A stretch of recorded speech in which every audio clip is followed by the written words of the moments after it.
최경영의 최강 시사.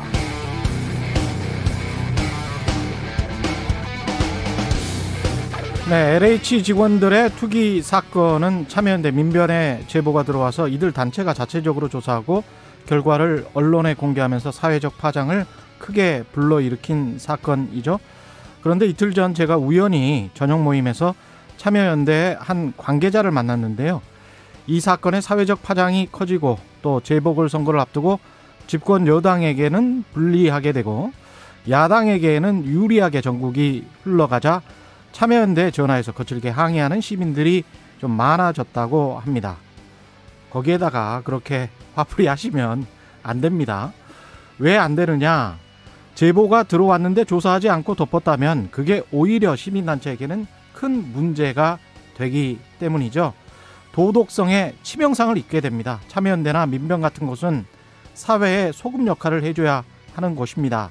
소금이 짠맛을 잃어버리면 그 소금 어디에 쓰겠습니까?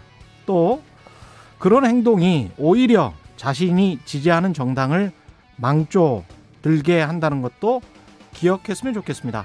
잘못한 게 있으면 책임지고 고치고 더 잘하도록 독려해야 더 좋은 민주주의가 되지 않을까요? 오바마 대통령의 부인 미셸 오바마가 이런 말을 했죠. When they go low, we go high. 그들이 저열하게 가도 우리는 품격 있게 간다. 그런 품격 있는 정당, 정치인, 지지자들이 결국에는 이길 겁니다. 서로 가끔 그렇지 않아 보일지라도 그렇게 믿고 살도록 하죠. 그게 현명한 유권자, 민주주의에 대한 진정한 믿음 아닐까요? 네, 안녕하십니까. 3월 19일 세상에 이익이 되는 방송 최경영의 최강시사 출발합니다. 저는 KBS 최경영 기자입니다.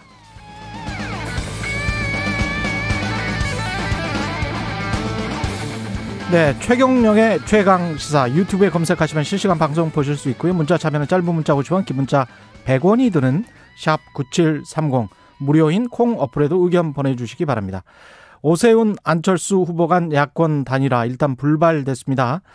오늘 각자 후보 등록한 뒤에 조금 더 시간을 갖고 재협상하기로 했는데 막판까지 협상 어려운 사정 무엇인지 양 후보 협상팀 국민의힘 성일종 의원, 국민의당 이태규 의원 오늘 1부에서 직접 각각 연결해 들어봅니다.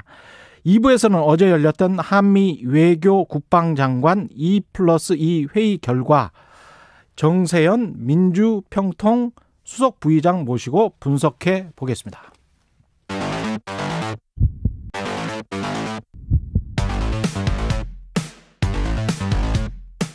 오늘 아침 가장 뜨거운 뉴스 언박싱.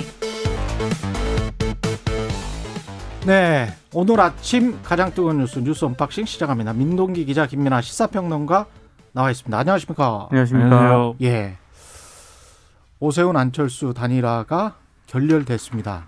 이렇게 될 줄 알았습니까? 뭐 한치 앞도 세상은 모르는 거니까요. 예. 네, 알았다면 뭐 예. 대단한 분이고 예. 몰랐다면 약간 좀 분위기를 못 읽은 거기도 하고. 예. 네. 알았어도 이상하고 몰랐어도 이상합니다. 그래요. 네. 지지율이 막 올라갔잖아요. 그리고 오세훈 누가 후보. 돼도 네. 이길 것 같다고 하니까 사람이 화장실 들어갈 때하고 나올 때하고 다르다고 하잖아요. 보통. 뭐 욕심이 생길 수밖에 없을 것 같아요. 근데 완전 결렬은 아니고요. 일단 후보 등록 전 단일화가 일단 불발이 됐습니다. 예. 근데 양쪽 실무 협상단이 좀 어느 정도 의견 접근은 좀 됐었거든요. 예. 뭐 여론조사 업체 한 곳은 서울시장 후보 적합도를 그리고 다른 한 곳은 여당 후보를 상대로 한 경쟁력을 각각 조사하자. 예. 여기에는 합의를 했었는데 마지막까지 합의를 못한 게 유선 전화 10% 조사를 포함을 할 것인가. 이걸 두고 이제 결국엔 합의를 못했는데요. 예. 이것도 오세훈 후보가 무선 전화 100% 여론조사 방식도 수용할 수 있다라는 입장을 밝히기는 했는데. 밝혔어요? 네, 근데 예. 김종인 비대위원장을 비롯한 국민의힘 지도부 있지 않습니까? 예. 지도부 쪽에서 이 10%는 반드시 포함시켜야 한다. 이런 원칙을 고수를 했습니다. 그랬군요. 예, 그러다 보니까 이제 국민의당 쪽에서는 아니 지금 국민의힘이 무선 전화를 통한 여론조사 방식으로 자체 경선을 치러왔는데 왜 이런 요구를 하고 있냐면서 반발을 했고요. 이 과정에서 이제 그 국민의힘 쪽을 향해서 오세훈 후보 쪽을 향해서 예. 아니 그 뒤에 김종인 위원장이 있는 거 아니냐 뭐 이런 얘기가 나오면서 좀 예. 상황이 굉장히 좀 악화가 된 것으로 뭐 보입니다. 근데 지난 1월부터 김종인 위원장이 유독 안철수 후보를 좀 미워하는 것 같은 그런 발언을 많이 하셔요. 예. 그렇죠. 그간 계속 이제 안철수 후보의 정치인으로서의 자질에 대해서 사실은 예. 계속해서 이제 어떤 문제를 얘기를 해왔고, 그리고 안철수 후보가 단일 후보가 될 경우에 이제 뭐 단일 후보가 될 일도 없을 것이고, 예. 단일 후보가 돼도 뭐 이길 수 없다라는 취지의 이제 얘기를 계속 해왔죠. 근데 그런 것들이 어쨌든 뭐 이 정치인 안철수에 대한 평가이기도 한 것이고, 예. 그리고 또 국민의힘의 어떤 대표격의 이제 그러한 직책을 갖고 있는 인물로서 자기 당의 이제 후보를 이제 단일화해서 유리하게 만들기 위한 이제 그러한 이 어떤 포지션이다 이렇게 볼 수도 있는 뭐 여러 갈래 해석이 가능한데요. 어떻게 보면 충정이네요, 충정. 예. 뭐 그게 결국은 자기 국민의힘의 후보로 단일화되는 게 예. 자기의 어떤 정치 또는 이력 여기에도 사실은 도움이 되는 거죠. 지금 뭐처럼 비대위원장 맡아서 국민의힘을 예. 변화시키겠다 이렇게 해가지고 그 성과로 이 서울시장 재보선에서 이겼다 이 얘기가 이렇게 돼야 역시 김종인이다 이렇게 되는 건데, 그것도 자당 출신으로 이겼다 그러면 훨씬 더 크겠죠. 그게. 그렇죠. 그런데 안철수 예. 후보로 단일화가 돼서 이겼다라는 것은 그건 안철수 후보가 잘해서 이긴 거지 김종인 비대위원장이 뭘 잘해서 된 게 아니잖아요. 스토리가. 그러네. 그렇기 예. 때문에 국민의힘 후보로 이제 좀 단일화되는 게 본인에게도 유리한 국면인 건 맞는데요.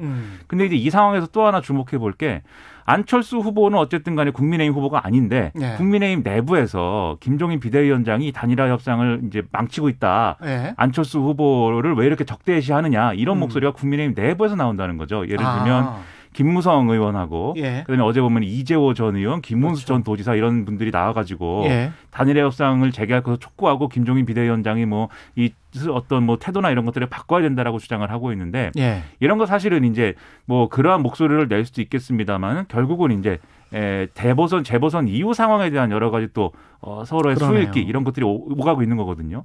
그러니까 사실 단일화 협상에 지금 너무나 많은 게 걸려 있는 겁니다. 그러다 보니까 룰의 문제만 가지고 논의를 하면 사실은 합의가 안 될 게 없는데, 지금 아까 민 기자님 말씀하셨듯이 예. 오세훈 후보도 어느 정도 양보할 수 있고 안철수 후보도 어느 정도 양보할 수 있는 어떤 폭이 있는데 예. 이런 여러 가지가 다 걸려가지고 이 논쟁에 다 결부되는 바람에 지금 좀 어려운 상황이 된 거죠.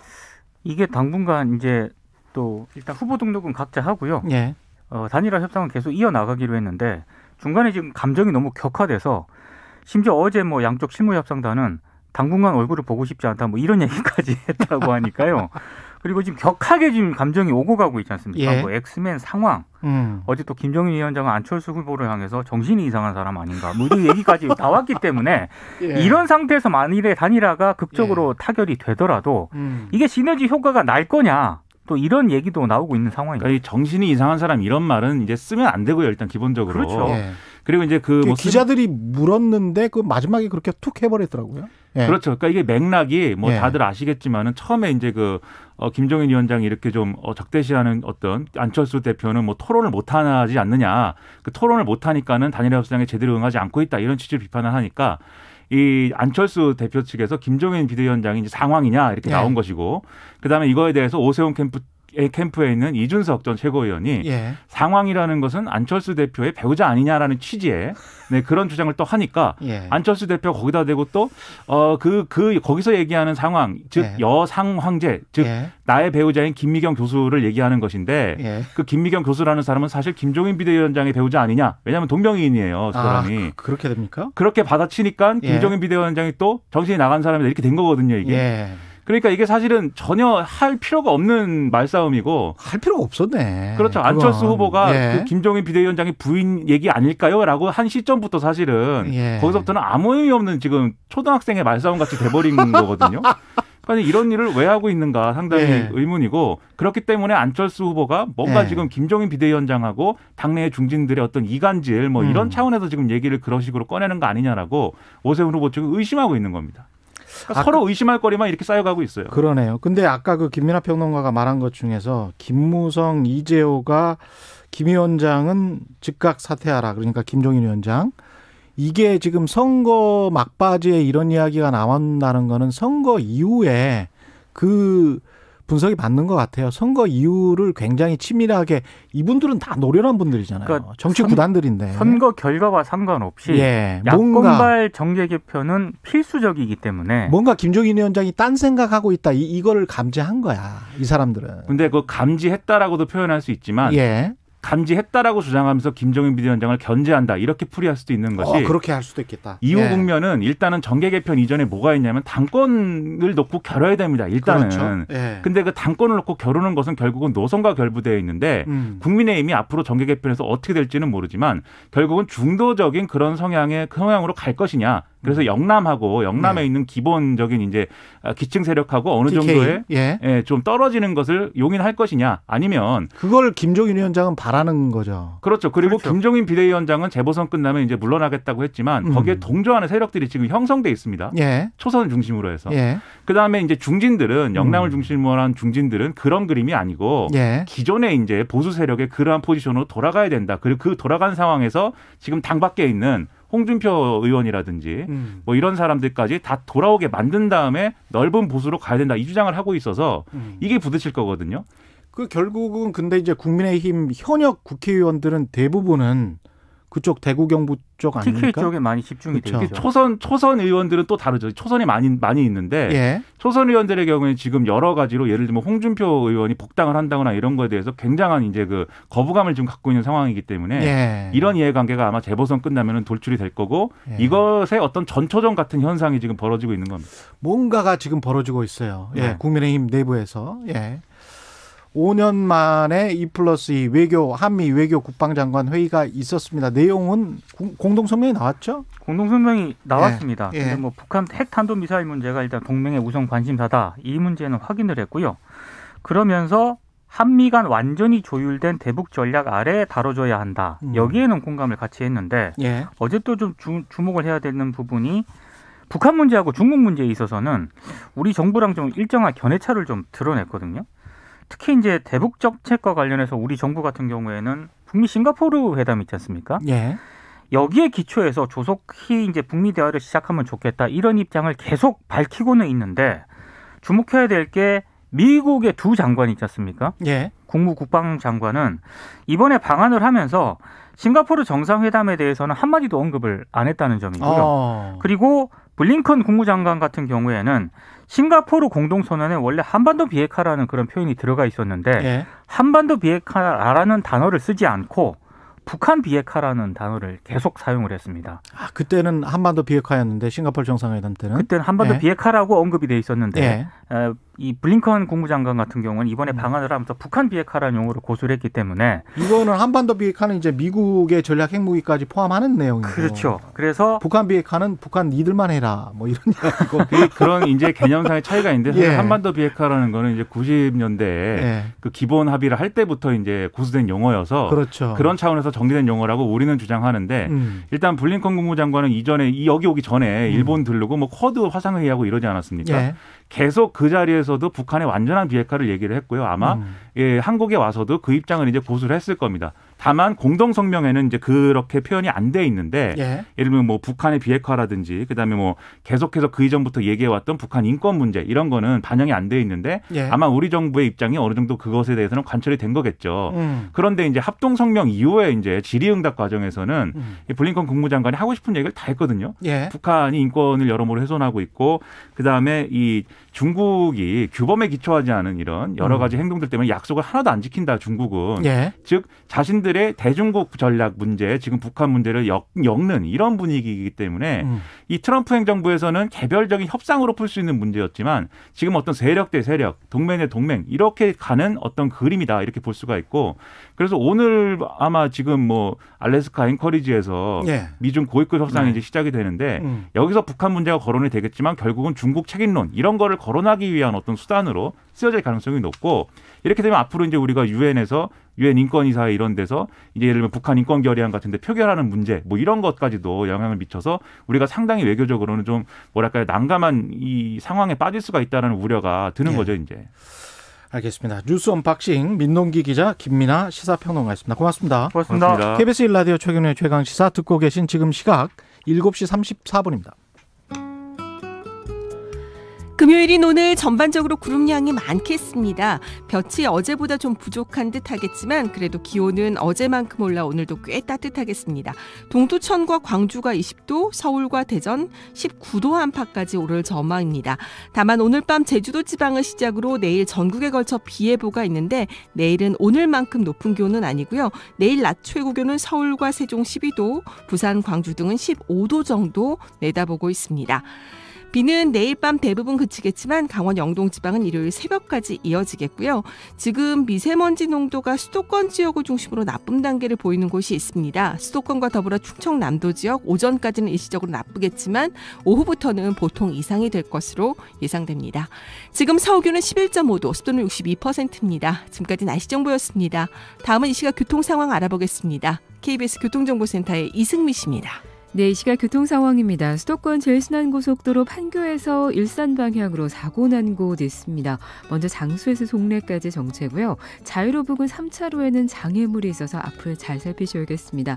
이후 김포요금소 1차로에서 사고 났습니다. 2km간 정체되고요. 서울시내 올림픽대로 하남 방향으로 행주대교에서 성산대교, 여의 2교에서 한강대교까지 정체고요. 강변북로 구리 방향으로 방화대교에서 성산대교까지나 원효대교에서 동작대교까지 밀립니다. KBS 교통정보센터였습니다. 오늘 하루 이슈의 중심. 당신의 아침을 책임지는 직격 인터뷰. 여러분은 지금 KBS 1라디오 최경영의 최강시사와 함께하고 계십니다. 네, 국민의힘 오세훈 서울시장 후보와 국민의당 안철수 서울시장 후보 사이의 야권 단일화 일단 무산됐습니다. 지금 어떤 상황인지, 단일화에 대한 입장은 어떤 것인지 양측 단일화 협상단 연결해서 자세히 이야기 들어보겠습니다. 먼저 국민의힘 협상단의 성일정 의원 나와 있습니다. 안녕하세요. 네, 안녕하십니까. 성일정 의원입니다. 예, 의원님 이렇게 또 전화로 들으니까 또 반갑습니다. 예. 예. 예, 지금 어떤 상황입니까? 이게 협상은 결렬됐는데 일단 결렬된 거죠? 아닙니다. 결렬이라고 말씀은 아니고요. 계속 협상은 진행해 가는데 예. 협상 기간이 가능하면 오늘까지 해서 단일화하는 게 제일 좋고요. 예. 이제 안 되면 저희가 28일까지 시간은 있습니다. 그래서 결렬이라고 말씀하시긴 좀 그렇고요. 계속 예. 추진을 하지만 좀 예. 미뤄질 수 있다 이렇게 생각을 합니다. 그럼 약간 이제 중단됐다. 뭐 이 정도 되겠네요. 예. 길이 좀 늦춰진 거죠. 늦춰졌다. 연기됐다. 예. 하지만 예. 반드시 하겠다. 예, 그렇습니다. 예. 어제 그 김무성, 이재호 전 의원, 그다음에 김문수 전 경기도지사 기자회견을 열고 양측이 언론 합의하고 여론조사 해야 되는데 김종인 비대위원장이 이를 그르치고 있다. 이렇게 지적을 했는데 어떻게 들으셨습니까? 여론조사 단일화를 빨리 하라고 이런 예. 의미는 충분히 이해하지만 협상이라고 하는 것은 지금 개인 후보들 간의 협상이 아니라 당과 당이 하는 겁니다. 예. 그렇기 때문에 여러 가지 측면에서 밀고 당기는 것이 있는 것이지요. 예. 그런 상태에서 당의 대표한테 좀 과한 얘기를 하지 않나 생각합니다. 네, 그렇군요.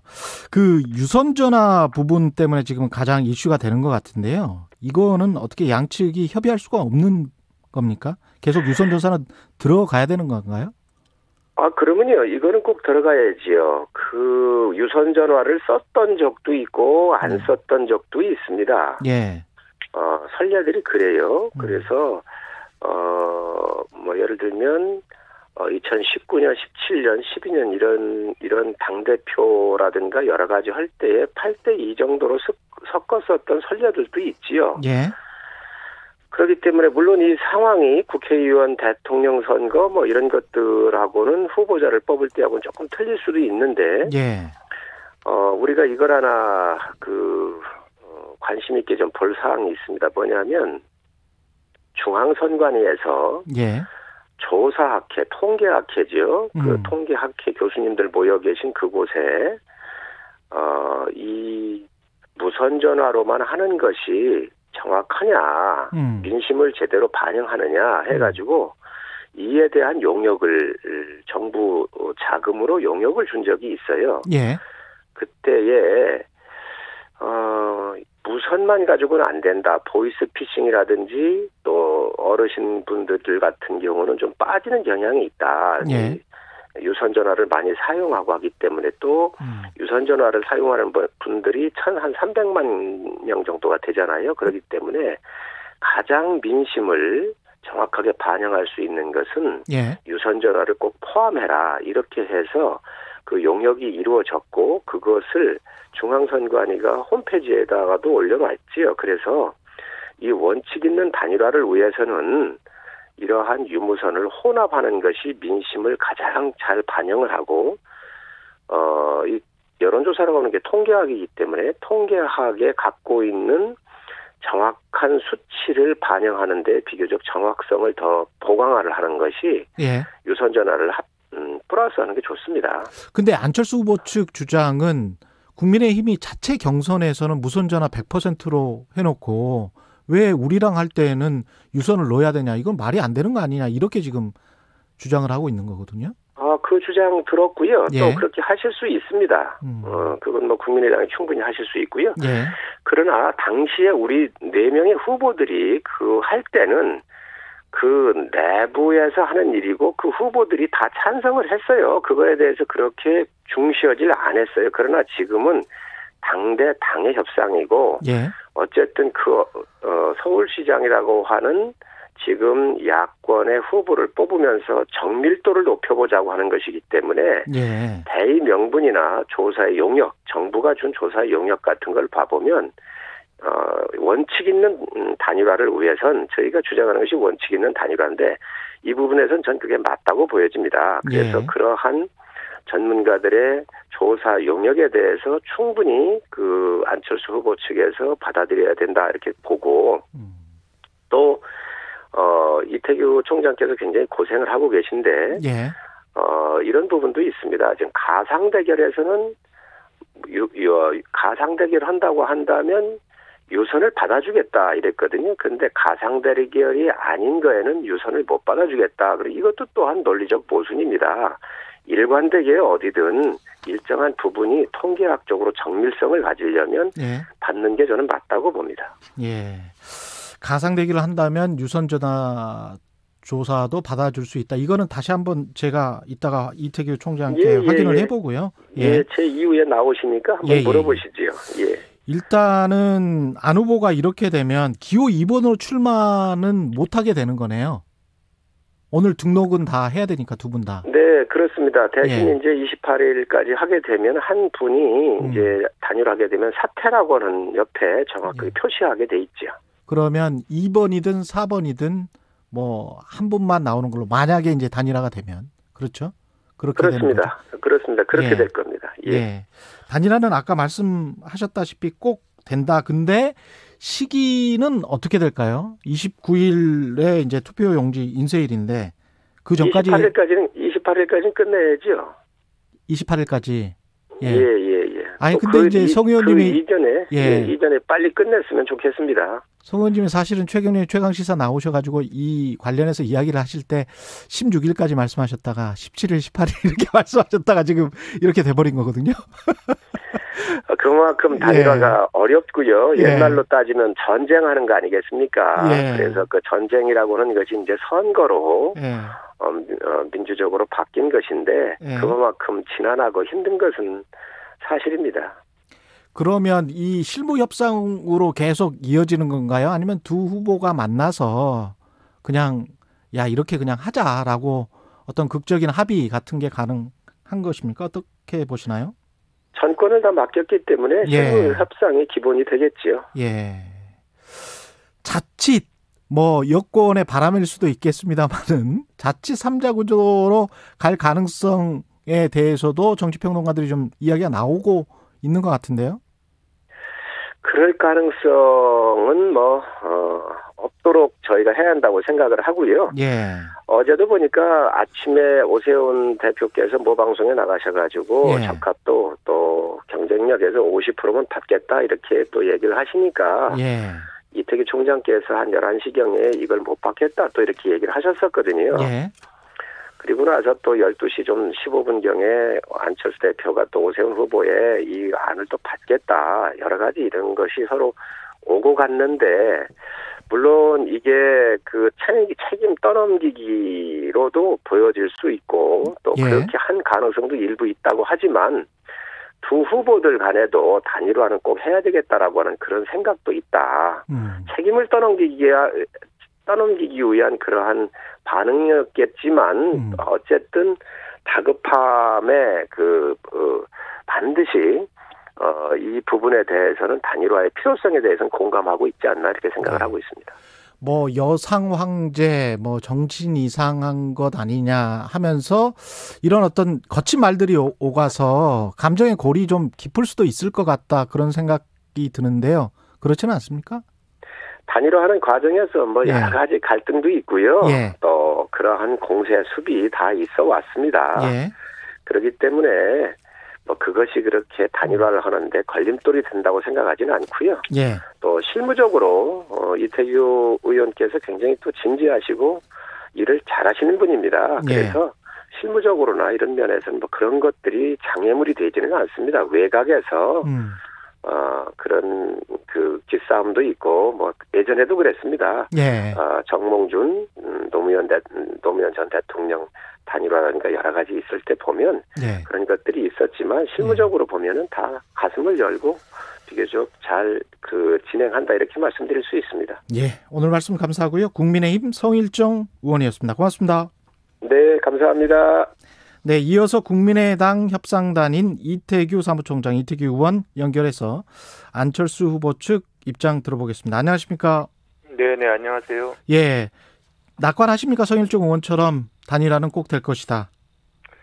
뭐 단일화에 대한 그 염원들이 굉장히 강하고, 그래서 서로 간에 믿음이 있다면, 저는 될 일은 반드시 될 거다 이렇게 생각하고 있습니다. 협상이 지금까지 잘 안 된 이유는 어디에 있을까요? 뭐 아무래도 이제 그 서로 간에 이제 그 선호하는 이제 그 단일화 방식에 있어서 차이가 많이 있죠. 많이 있는데 그런 부분에서 뭐 의견이 좀 좁혀진 부분도 있고 또 그 유선 전화를 포함시켜달라는 이제 이런 거 그런 부분 저희 입장에서는 이제 굉장히 불합리하다고 생각하는 부분들까지 다양하게 있기 때문에 저는 이제 그런 부분은 이제 실무 협상대에서 좀 좁혀갈 수 있다고 보지만 이제 기본적으로 뭐 이게 이제 책임 소재 문제를 따지는 건 아니겠지만 국민의힘 같은 경우는 이제 후보의 의견하고 이제 당의 의견 두 가지가 있습니다. 그래서 그 두 가지가 일치하지 않는 거죠, 그러니까. 후보는 그냥 가려고 하는데 당에서 자꾸 막고 있다? 그것이 저는 뭐 이제 그것이 현재 보면 이제 오세훈 후보님과 김종인 위원장님 생각이 조금 다르세요. 그래서 이게 서로 핑퐁 치는 떠넘기기 전략인지 그게 아니라면 제가 볼 적에는 오세훈 후보께서 지나치게 당의 어떤 입장에 휘둘리는 거 아닌가 이제 이런 생각이 들어서 저희 입장에서는 그냥 후보한테 전권을 주든지 아니면 후보는 그냥 당의 모든 걸 맡기든지 그 양당 간에 뭐를 갖고 협상을 해야 문제가 저는 잘 해결이 된다고 보거든요. 가령 예를 들어서 어저께 오세훈 후보께서 이제 저희가 제시한 절충안을 또 수정해서 조금 바꿔달라고 말씀을 하셨잖아요. 그래서 이제 그거를 저는 이제 제가 실무 협상을 하는 입장에서 보면 그 오세훈 후보께서 말씀하신 부분은 조사 방식에서 신뢰도나 이런 부분을 담보할 수 없는 저는 이제 불합리한 부분은 안 된다고 그랬는데, 그래도 문제를 풀기 위해서 안철수 대표가 전격적으로 받자 이거를 그래서 받겠다고 하신 거예요. 그래가지고 이제 다시 저희가 이제 그 실무 협상을 이렇게 하지 않습니까? 그러면 오세훈 후보께서 말씀하신 그 부분은 당의 의견에 그러니까 승인을 받지 못한 아니에요. 그러니까 진행이 안 되는 거죠, 그거는. 근데 저쪽은 국민의힘 쪽은 우리 측이 요구한 유선전화 부분은 언급이 없으면서 마치 이제 통크게 받아들인다는 표현만 한 거는 일종의 이제 언론 플레이 하는 거 아니냐 뭐 이런 식의 아니 그러니까요. 이게 다른 게 저희가 어저께 이제 오세훈 후보께서 말씀하신 부분은 이제 저희의 절충안을 하나를 수정해서 받으신 건데 예. 그 절충안이라는 건 무선 100%를 전제로 하고 있습니다. 아, 그거는 원래 무선 100%였다. 그렇습니다. 저희가 그 절충안을 제시할 적에 이거는 그러니까 유선을 우리가 받을 테니까 그러면 이건 가상 대결을 하자. 이런 안을 하나 드렸고요. 예. 그리고 그 여러분들이 원하는 방식의 문구로 경쟁력 조사를 하려면 그건 무선 100%로 하자. 예. 대신 여러분들이 그 전에 요구했던 적합도도 같이 50대50로 동등하게 하자. 그건 예. 공평한 거 아니냐. 예. 이제 그 안을 이제 오세훈 후보께서 말씀하신 거기 때문에 예. 그거는 무선 100%입니다. 그런데 막상 가보면 거기 이제 유선이나 이런 부분에 그러니까 유선이 빠지는 어떤 그 협상도 방식도 수용이 어렵다는 게 현재 국민의힘 당의 입장인 걸로 제가 알고 있습니다. 그러니까 방금 전에 송일정 의원도 유선이 무조건 들어가야 된다 이렇게 이야기를 했거든요. 지금. 그러니까 예. 오세훈 후보께서 말씀하신 거하고 지금 송일정 의원님께서 그렇게 말씀하셨다면 당의 입장은 다른 겁니다. 그러니까 협상이 안 되는 거죠, 사실. 근데 송일정 의원은 또 이렇게 말씀하셨어요. 신무협상단에게 정권이 준 거기 때문에 정권을 준 거기 때문에 후보끼리의 어떤 적격적인 합의 이런 것보다는 실무협상단에서 이야기를 하겠다. 근데 실무협상단 정권이라는 거는 결국은 지금 말씀 들어보니까 김종인 비대위원장의 의중이 들어간 그런 그 여론조사 방식이네요. 그렇습니다. 그래서 그거는 예. 저희가 얘기한 절충안을 완전히 못 받아들이겠다고 하는 말씀이거든요. 그러면 예. 다른 안을 갖고 오시든지 뭐 이렇게 해서 그럼 오세훈 후보께서 말씀을 그렇게 하시면 안 되는 거거든요. 그렇군요. 네. 그러면 그 국민의 당 입장에서는 유선전화 10%든 가령 5%로 좀 낮추자 뭐 이런 식으로 해서 유선전화를 조금이라도 저쪽은 넣어야 되겠다는 입장인데 그거는 전혀 못 받아 드릴 입장입니까? 그렇습니다. 이게 일단 기본적으로 왜 국민의힘 분들이 이제 본인들 경선에 있어서 쓰지 않던 방식을 예. 왜 갑자기 들고 나오는지 저는 그게 잘 이해가 안 되고요. 제가 예. 알기로는 그 경선 때도 아마 그 모 후보가 이거 유선 넣어달라고 아마 그런 요구를 제가 한 걸로 알고 있는데 예. 그때 그 유선 넣을 필요 없다고 하셨던 분들이 저는 비대위원장님도 그러시고 아마 오세훈 후보 측도 아마 그런 입장을 갖고 있었던 걸로 제가 알고 있거든요. 예. 근데 이제 갑자기 어저께 국민의힘에서 이렇게 배포한 보도자를 보면 이제 취약계층 의견을 반영해야 된다. 예. 뭐 이러면서 이제 유선 전화번호를 넣는다고 하는데 아니 그렇게 취약계층 의견 반영하는 게 중요하다면 왜 정작 자신들의 경선 때는 그걸 안 썼습니까? 그리고 왜 갑자기 없던 취약계층이 생긴 건 아닌데. 예, 그래서 저는 이제 큰 당의 어떤 명분이나 뭐 논리치고는 저는 굉장히 이건 조금 좀스럽다 이렇게 좀 보여지는 거고요. 지금 지난 1월부터 복귀를 해보면 김종인 위원장이 3자 대결로 준비하라는 이야기를 1월 11일인가 했단 말이죠. 네. 그리고 난 다음에 토론도 못하는 사람, 정신이 이상한 사람, 뭐 이런 상당히 어떻게 보면 김종인 위원장이 정치를 오랫동안 하셨기 때문에 의도된 발언 같은 이런 이야기를 하는 것 여기에 관해서는 어떻게 생각하세요? 저는 뭐 그것이 의도된 발언이신지 아니면 예. 순간순간의 어떤 그 감정이 예. 감정적 발언을 하시는지 잘 모르겠지만 예. 어쨌든 저는 이제 말씀은 이게 조심해야 된다. 이게 상대방에게 모욕적으로 느끼거나 이제 국민들이 보시기에 예. 이 눈살 찌푸리는 발언이 있으면 모르겠습니다. 당시에 뭐 그런 발언을 하면 속이 시원할지는 모르겠지만 예. 결국 이게 다 제 살 깎아오면 결국 이게 누워서 침 뱉기 아니겠습니까? 예, 저희는 그래서 이건 물론 이제 김종인 위원장님께서 그런 말씀을 하실 때마다 저희 당의 항의 전화가 빗발치게 옵니다. 왜 하냐? 왜 예. 만나 안철수 대표는 당하고만 있냐? 예. 예, 뭐 정말 그렇게 계속 당하면 예. 지지 처리하겠다. 뭐 이런 분들까지 나오는 거죠. 그러니까 안 대표님도 사실 괴롭죠. 김종인 위원장이 그런 말씀들을 하실 때마다. 그래서 이제 지난번에 좀 안 해주셨으면 좋겠다고 이제 한마디 하신 거거든요. 예. 혹시 이게 최종 결렬돼서 3자로 갈 수도 있는 겁니까? 어떻게 보세요? 저는 단일화가 최선이라고 생각이 들고요. 예. 3자 구도는 최악이라고 생각이 듭니다. 그래서 믿음을 갖고 이 될 일을 되게끔 하는 것이 지금 야권 전체 또 저희들한테 주어진 과제다 이렇게 생각하고 있습니다. 오늘 말씀 감사하고요. 국민의당 이태규 사무총장이었습니다. 고맙습니다. 네, 고맙습니다. KBS 1라디오 최근의 최강시사 1부는 여기까지고요. 잠시 후 2부에서는 정세현 민주평통 수석 부의장 만납니다.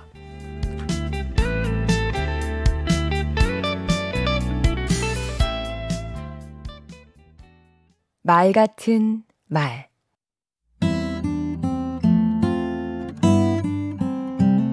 안녕하세요. 강원국입니다. 말에 관련된 속담이 참 많습니다.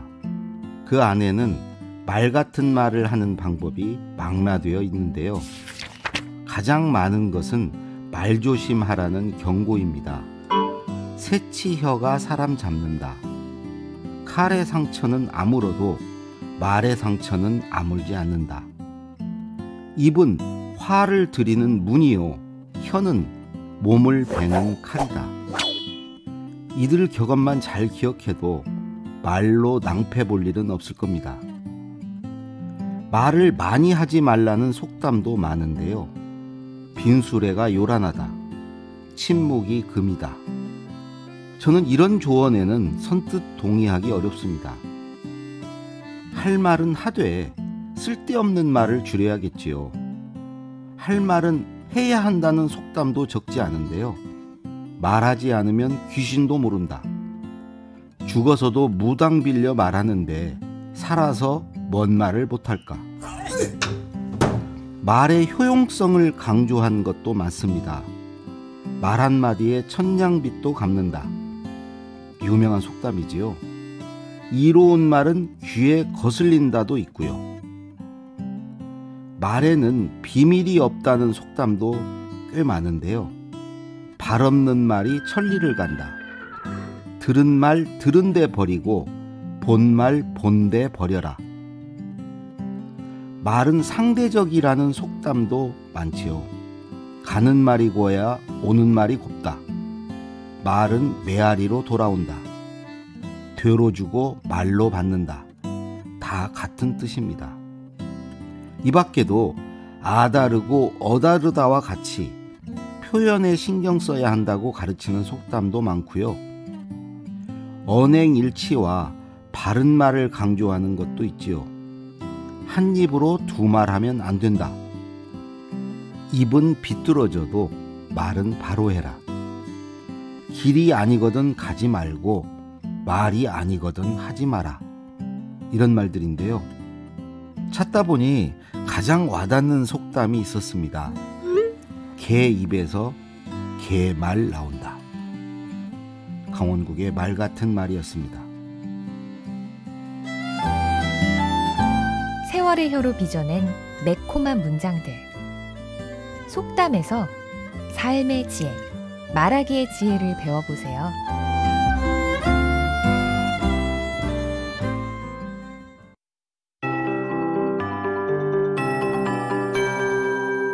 KBS 58분 날씨. 오늘도 일교차 큰 날씨가 이어지겠습니다. 지금 챙겨 입은 겉옷이 낮에는 부담스러울 만큼 오를 텐데요. 서울의 경우 오늘 낮 최고 기온 19도 정도로 올봄 가장 높은 기온이 예상되고 대전과 춘천, 전주 등도 비슷한 기온이 예상됩니다. 동두천과 광주는 20도 안팎까지 오르면서 평년 기온을 크게 웃도는 곳이 많겠습니다. 하지만 토요일인 내일은 전국적인 비 소식과 함께 오늘보다 낮은 기온으로 서울 12도, 광주, 부산 등은 15도가 되겠고요. 일요일에도 좀 쌀쌀한 날씨가 이어질 것으로 보입니다. 지금은 전반적으로 구름량이 좀 많은 편이고 중국 상해 쪽에서 점차 저기압이 북동진하면서 다가와 내일 남해상을 통과하겠습니다. 이 때문에 오늘 밤 제주도 지방 비가 시작되겠고 내일 전국에 걸쳐 비가 내리다가 밤에 대부분 비가 멎을 것으로 보입니다. 강원 영동 지방은 일요일 새벽까지 좀 더 이어질 것으로 예상되고 있습니다. 비 소식은 다음 일요일에도 한 번 더 있다는 점 참고하시면 좋겠고요. 이때는 주로 남해안 지방과 제주도 지방에 있을 것으로 예상됩니다. 미세먼지 상황이 수도권 지역을 중심으로 초미세먼지량이 좀 높게, 농도가 높게 나타나고 있는데 오전까지는 이렇겠지만 이후로는 보통 이상이 될 것으로 예상됩니다. 지금 서울 기온은 11.5도, 습도 62%입니다. 윤지수입니다.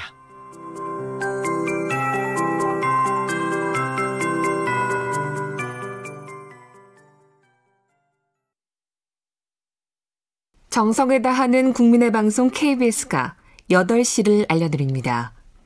AM 711kHz, FM 97.3MHz, KBS 1라디오입니다. HLKA.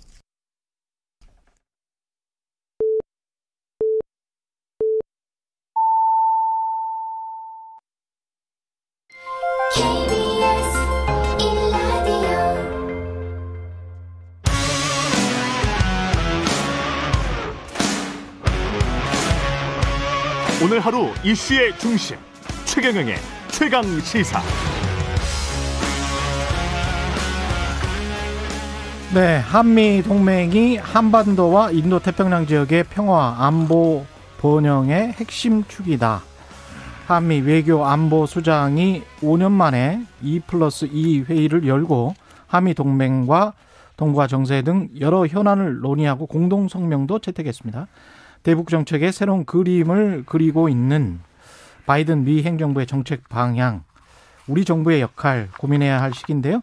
정세현 민주평통 수석 부의장 나와 계십니다. 안녕하세요. 예, 안녕하십니까. 예, 일단은 첫 공동 성명의 그 가장 주목할 대목은 한미 동맹이 한반도와 인도 태평양 지역의 평화 안보 번영의 핵심 축임을 재확인했다.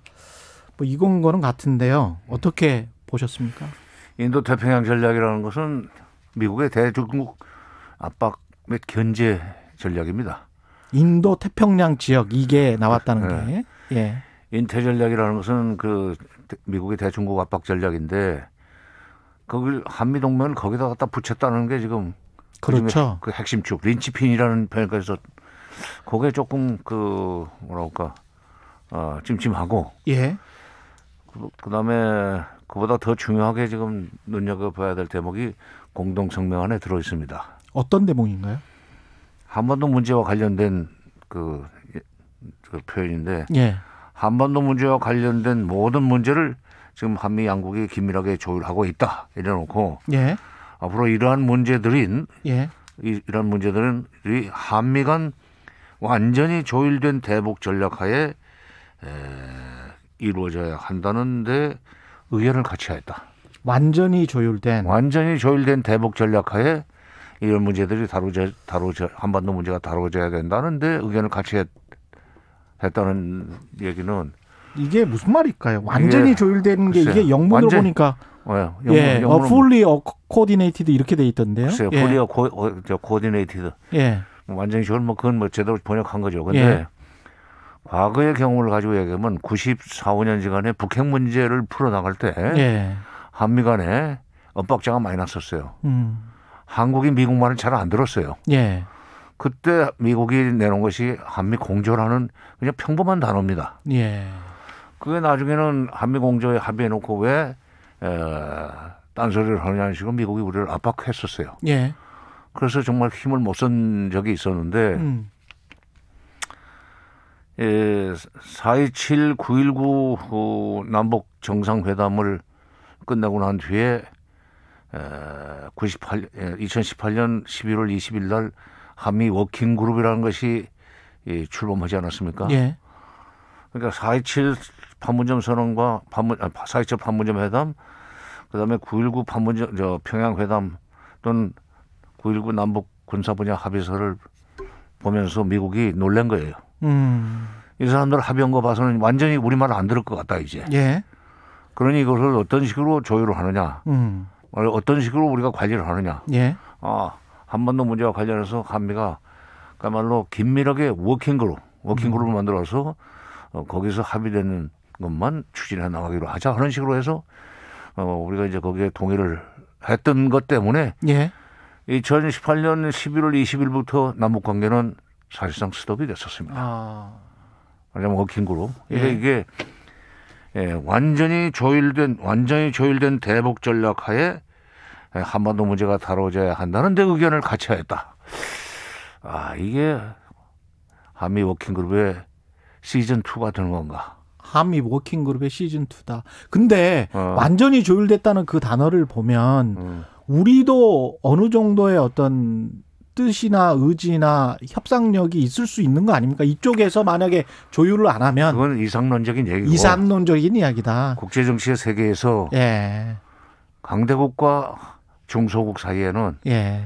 그게 완전히 조율하는 명분 하에 사실은 강대국이 가고 싶어하는 쪽으로 끌려갈 수밖에 없는 게 그게 그렇군요. 보통 일입니다. 그러니까 문구는 이렇게 써놓고 그냥 사실은 내 말 들어라 뭐 이렇게 그렇죠. 되는 겁니까? 그러니까 미국이 북한을 압박해 들어갈 때 우리가 그것을 견제할 수 있는 걸로 해석할 수 있지만 그게 아니고 우리가 독자적으로 무슨 미국의 뭐냐면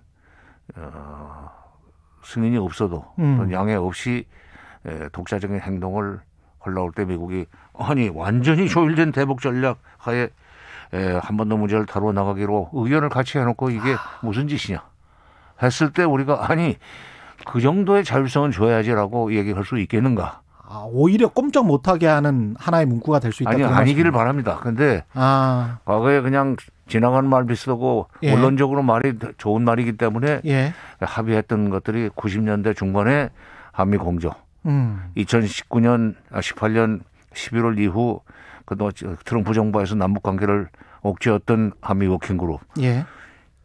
이거하고 지금 맥을 같이 하지 않기를 바란다 이거죠 저는. 근데 어떻게 보면 또 안 나온 단어에 주목을 해봐야 될 것 같은데 중국에 대해서는 직접적으로 어떤 언급이 없었던 것이 그거는 우리 성과예요. 그거는 성과라고 볼 수 있는 거죠. 미국의 국무장관과 국방장관이 같이 그렇게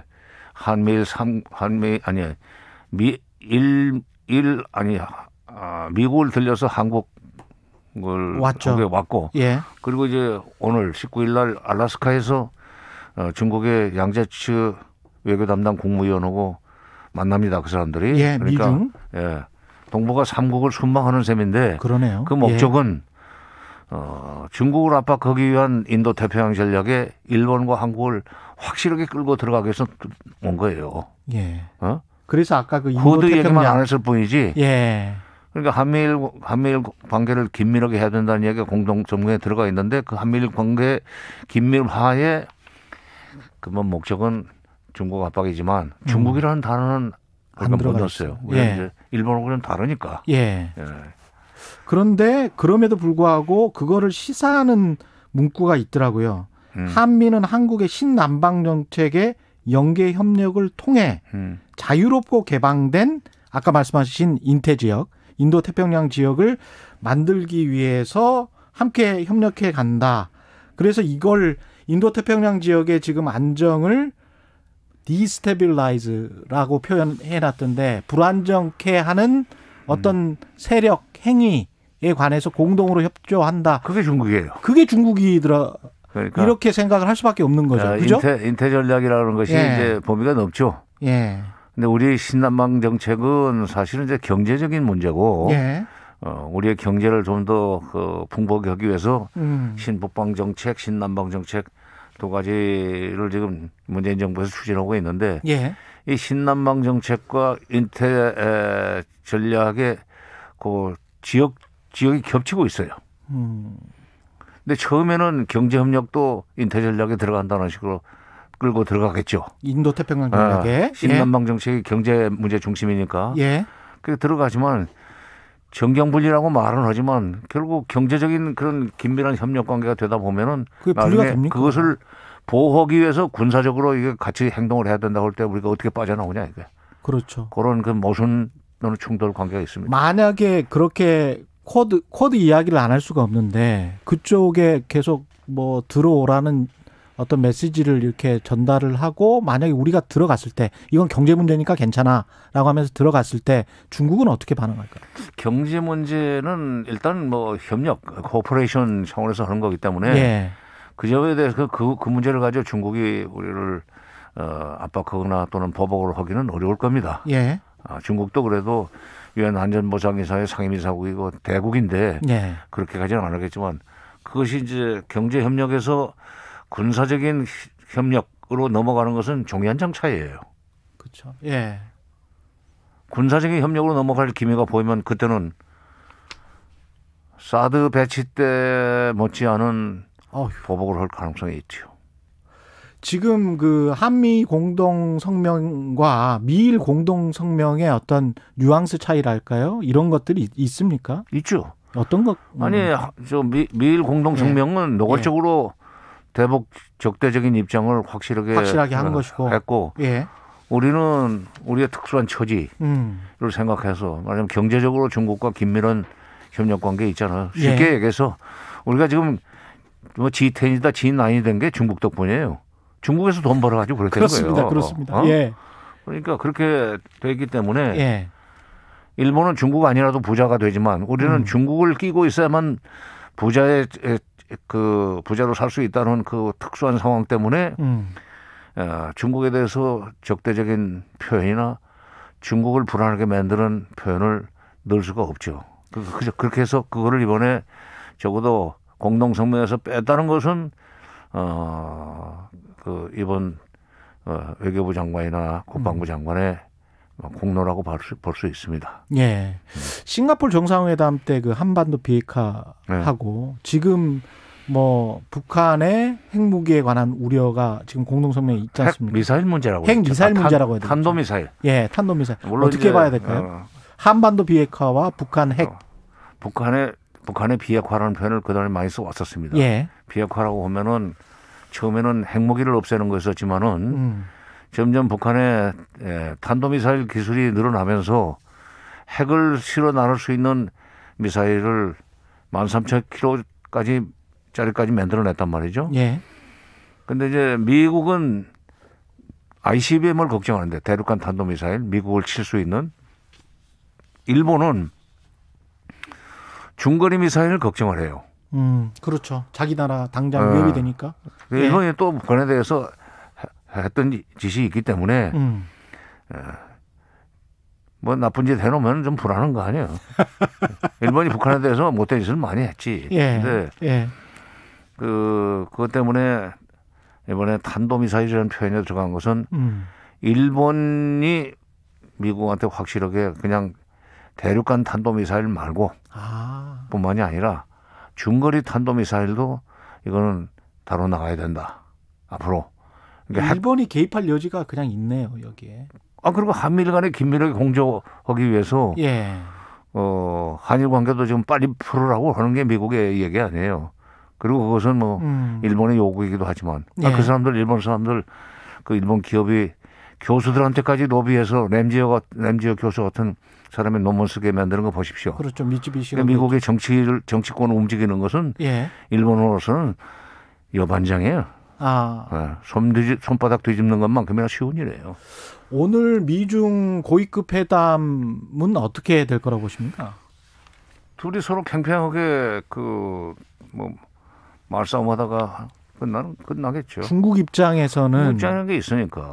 근데 중국 입장에서는 물론 지금 상황에서 미국의 어떤 요구들, 계속되는 지적재산권이랄지 여러 가지 요구들이 있지 않습니까?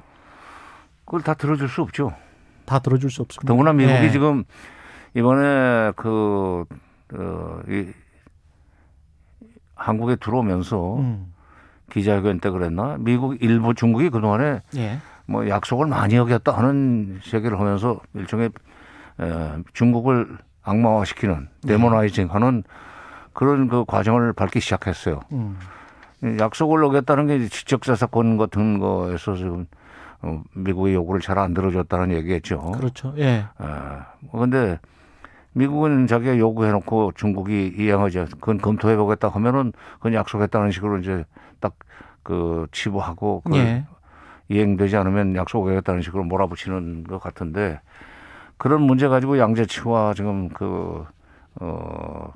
브링컨 장관이 아마 알래스카에서 좀 경론을 벌이겠지만, 그러나 중국이 일단 지금으로서는 힘이 미국보다는 좀 딸리기 때문에 노골적으로 대들지는 않고 막 살살 미국을 회유해가면서 그냥 비전 비화, 전쟁으로 번지지도 않고 그다음에 완전화가 아닌 그런 상태로서 미국을 관리해 나가려고 할 겁니다. 중국 입장에는 조금씩 뭔가를 주고, 하지만 전면전은 안 하고. 그렇죠. 조금씩 주면서 미국이 노골적으로 북한을 압박하는 명분을 스스로 제공하지 않는 그런 식으로 타협을 하려고 할 거예요. 그런데 그게 중국도 외교에서는 도사입니다. 왜냐하면 예. 명세히 그게 한당일의 명청조 말까지는 그렇죠. 아편 전쟁에서 영국한테 무릎을 꿇기 전까지는 주변에 있는 국가들을 호령하면서 다뤘던 나라 아니에요. 그럼요. 예. 그걸 이제 중화부흥이라고 그러고 그러는데 중국에서는 그런 중화부흥의 꿈이 있는데 아직은 직접 미국과 멱살잡이 할 정도의 힘은 없다. 그러니 그 힘이 생길 때까지는 반무릎은 끌어준다. 예. 그러나 완전히 꿇지는 않겠다. 그렇죠. 중국도 참 무서운 나라죠. 아니 우리 속담에 떼놈속은 알 수가 없어 그런 말 있잖아요. 알 수가 없죠. 예. 미국이 둘 다 대국이라 쉽게 볼 수 없는 나라가 중국이에요. 예. 근데 바이든 행정부의 결국은 한반도 정책이 아직은 다 완성이 된 거는 아니라고 보고 그러면 어떤 식으로 흘러갈 거라고 보세요? 그래서 어저께 그 공동 기자회견장에서인가 정의용 장관이 이제 싱가포르 그 합의의 중요성을 지적하는 것 같아요. 뉴스에 잠깐 자막으로 지나가는 거 보니까 우리로서는 싱가포르 합의로부터 다시 시작하자. 그거를 이제 앞으로도 계속 얘기할 것 같습니다. 오늘 아침 그 뉴스공장에 외교부 최종근 제1차관이 나와가지고 어저께 있었던 한미 2+2 회담에 대해서 이제 설명을 했는데 바로 그 싱가포르 북미 공동선언을 출발점으로 삼아야 된다는 식의 이제 얘기를 우리가 강조했다고 하고 앞으로 지금 그 한미 간의 대북 정책 관련해서 긴밀한 조율을 하기로 했기 때문에 그 방향에서 나가리라고 보지만 문제는 미국이 그걸 들어주느냐 하는 거예요. 물론 트럼프 때의 작품이기 때문에 안 된다는 얘기를 할 가능성은 없어요. 왜냐하면 특별히 다른 건 다 트럼프 걸 뒤집어도 북핵 문제 또는 북한 문제와 관련해서 싱가포르 공동성명 정도의 합의를 만들어낸다는 게 쉽지는 않습니다.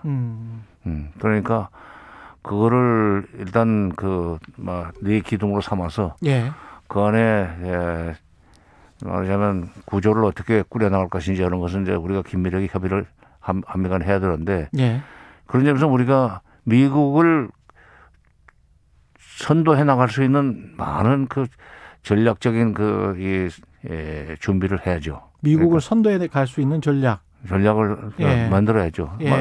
만들 수 있을 거예요. 왜냐하면 어떤 것들이 있을까요? 미국을 선도해 갈 수 있는. 그것까지 얘기를 해버리면 그건 전략이 아니지. 그렇군요. 그런데 나는 지금 국가안보실장으로 가 있는 서훈 전 국정원장 북한을 오랫동안 다뤄왔던 사람입니다. 국정원에서 20대 후반에 국정원에 들어가서 그동안에 쭉 북한 문제를 다뤄왔던 사람이고 또 남북관계 일선에서도 열심히 중요한 일을 많이 했던 사람인데 북한을 다뤄왔던 사람이 미국과 어떻게 북한을 관리하는 것이 미국에 도움이 되겠는가 하는 그런 전략을 짜는 데는 아마 상당히 능력을 발휘할 수 있으라고 봅니다. 북한은 어떻게 나올 것 같습니까? 이제 일단 북한은 이미 김여정 부부장의 담화 또는 최선희 외무성 제1부상의 담화에서 드러났듯이 미국이 어설프게 대화하자는 식으로 해서는 안 되고 확실하게 말하자면 미국이 북한의 요구를 상당한 정도 들어주면서 상호주의로 그러니까 일방주의로 밀어붙이지 말고 상호주의로 북한 핵 문제와 북미 수교 또는 평화협정 그걸 3자를 연결시키는 식으로 해서 동시 진행하겠다는 그런 일종의 셈법을 분명히 하면은 회담에 나올 것이다. 나오겠다는 얘기를 하는 거예요. 그래서 구체적인 얘기 안 했지만 그런데 그걸 이제 미국의 대북 정책 지금 성안 과정에서 성공 과정이 있으니까 수준에 나온다고 그랬는데 바로 그 북한의 요구라고 그럴까 북핵 문제 해법 관련해서 싱가포르에서 합의했던 것을 미국이 다시 기본 전략으로 채택하도록 설득을 할 필요가 있습니다. 앞으로 수주가 진짜 우리 외교부와 청와대 국가안보실장의 실이 부지런히 움직여야 될 겁니다. 마지막으로 미국이 공식적으로 쿼드 플러스에 들어와라라고 제안을 한다면 우리는 들어가야 됩니까? 안 들어가요? 시간을 끌어야 돼요. 무조건 시간 끌어야 될 수 있으면 끌어야 돼요. 될 수 있으면 끌어야 된다. 안 들어가는 게 제일 좋고. 알겠습니다. 말씀 감사하고요. 정세현 민주평통 수석 부의장님이었습니다. 고맙습니다. 예, 감사합니다. 공정, 공익, 그리고 균형. 한 발짝 더 들어간다. 세상에 이익이 되는 방송. 최경영의 최강시사.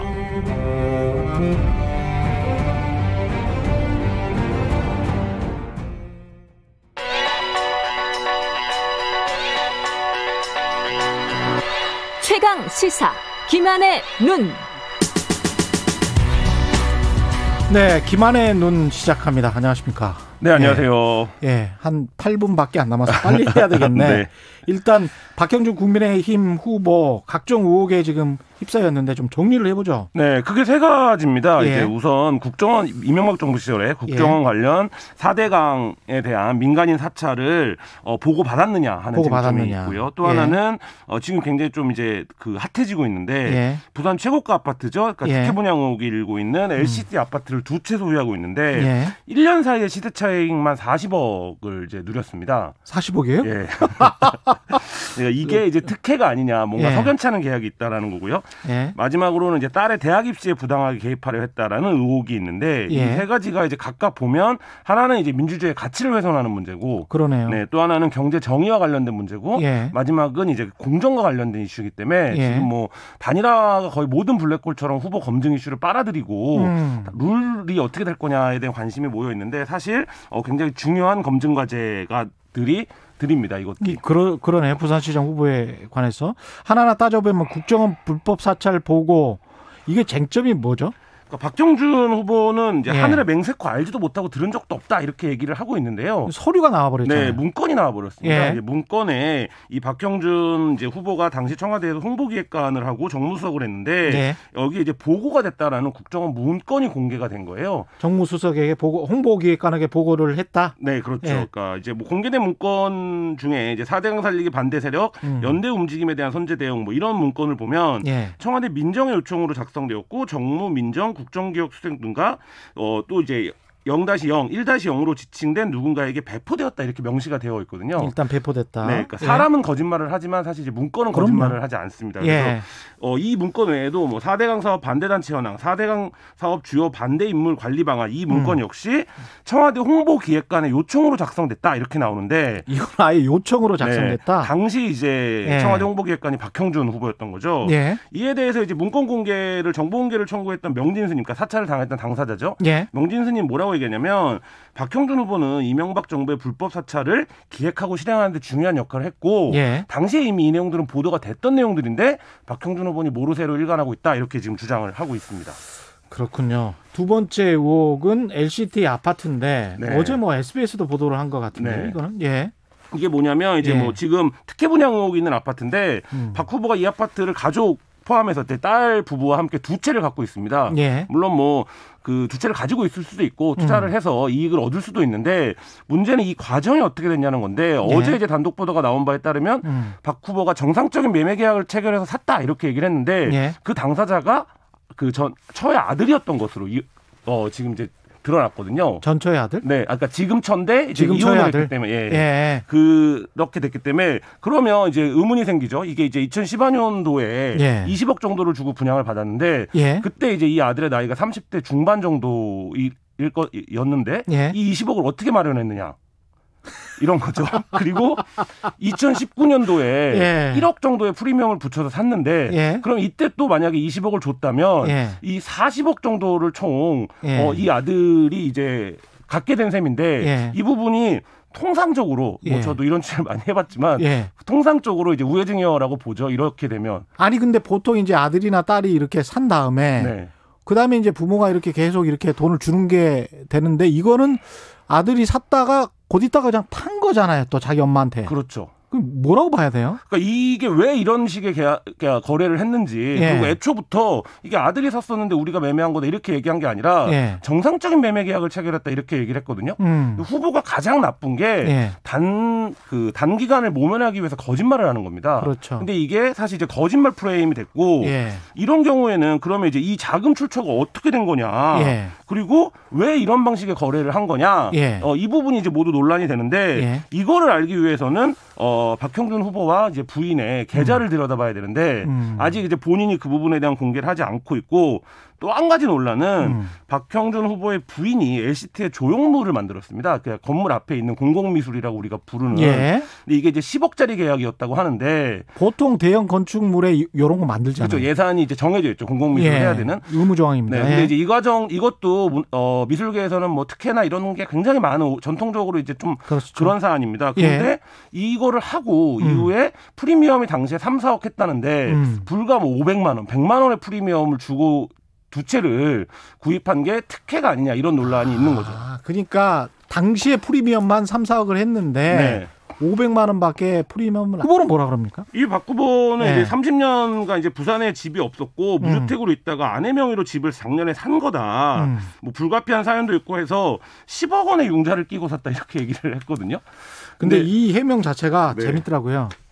30년간이 앞에 들어가는데 30년간 부산 외에는 집을 갖지 않았을 거예요. 그러니까 부산 밖에는 집이 있었는데 30년간 부산 외에는 집이 없었다는 거는 이거 꼼꼼히 보면 좀 이상해요. 그리고 통상적으로 박 후보가 이제 교수인데 대학 교수인데 10억 원의 융자를 끼면 제가 얼핏 계산해도 한 달에 원리금과 이자를 갚아나가는 게 계산이 안 나올 정도로 큰 금액이거든요. 그러니까 사업을 하시는 분이 아니잖아요. 그렇죠. 근데 이제 이런 게 이제 정상적인 매매로 볼 수 있느냐 뭐 이 부분이고요.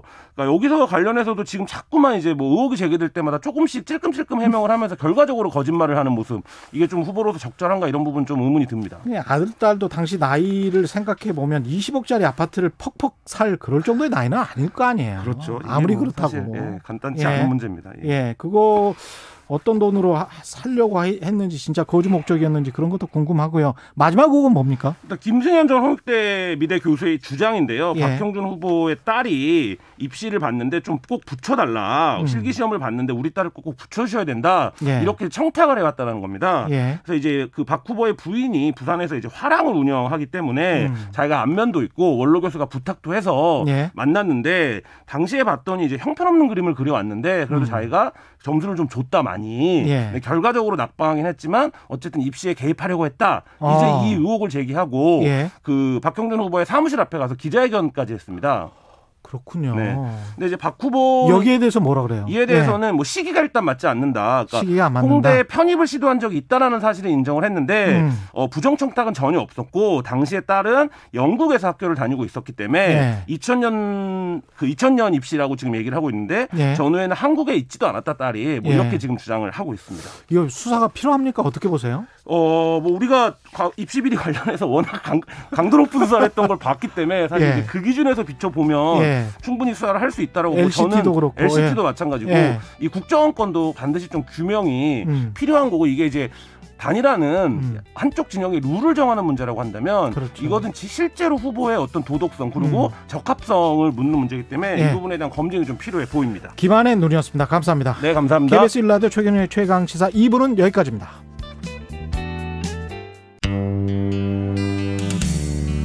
언론계의 차인표 홍사훈. 잘생겼지 똑똑하지 정의롭지 뭐 하나 빠지는 게 없는 완벽한 기자 홍사훈.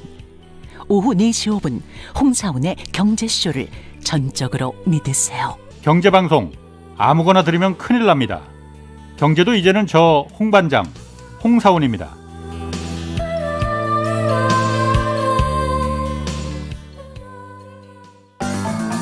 주진우 라이브가 원래 인터뷰 잘해요. 내용도 알차요. 내용이 너무 알차고 꼭 물어보지 않았으면 싶은 거를 꼭 물어봐가지고 꼭 물어봐야죠. 굉장히 불편해하시더라고. 곤란한 문제는 꼭 제가 물어봅니다. 모두를 위한, 모두를 향한 모두의 궁금증. 매일 오후 5시 5분 훅 들어가는 시사 주진우 라이브. 지금 시각은 8시 30분입니다. KBS